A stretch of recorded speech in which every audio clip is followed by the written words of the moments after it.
All of us have some kind of ego. Many of us want to get rid of our ego.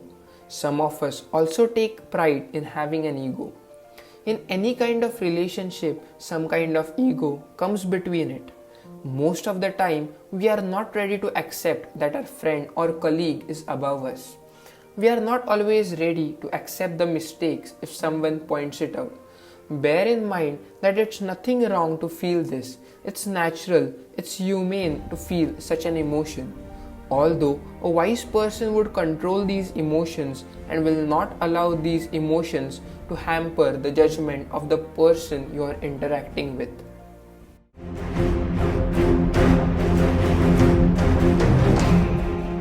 Let's take a look from the Bhagavad Gita where a similar situation presented itself and how it was solved. During Mahabharata, on the battlefield of Kurukshetra, the great warrior Arjuna feels helpless. At this point, he was not able to identify what is good for him. He realized that he is in his weakest state of mind. At this moment, Arjuna realizes that he needs guidance. At this moment, the great warrior Arjuna could have become egoistic. He could have said to himself that you are one of the most intelligent person on this battlefield. You are the best among everyone. You don't need the guidance. But in reality, exactly opposite happened.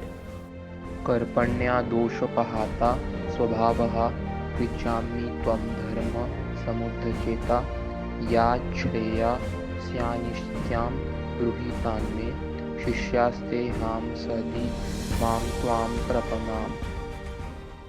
Arjuna says that I am really confused. I have lost my composure.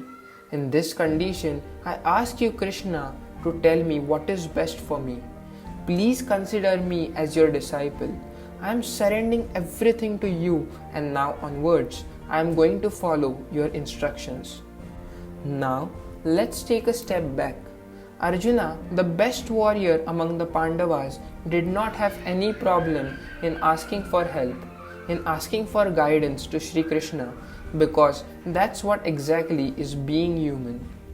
In the most of our desperate times, in the most our anxious times, like the times we are living currently, never feel ashamed about asking out for guidance, asking out for help. Contrastingly, it does happen. People generous enough give us an advice, but even before listening it, we often dismiss it. This egoistic barrier is not limited to ourselves, but we unknowingly extend it around our friend circle as well. Try to remember how many times after hearing some good enterprising work about your friend, you have dismissed it.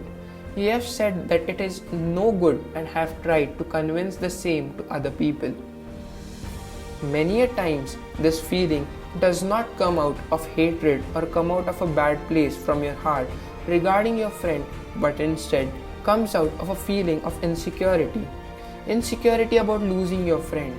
Hence, if you analyze such feelings come from good places deep down in your heart, although the manner in which you manifest these feelings is wrong, and as I said, talk it out with your friend and everything would be fine.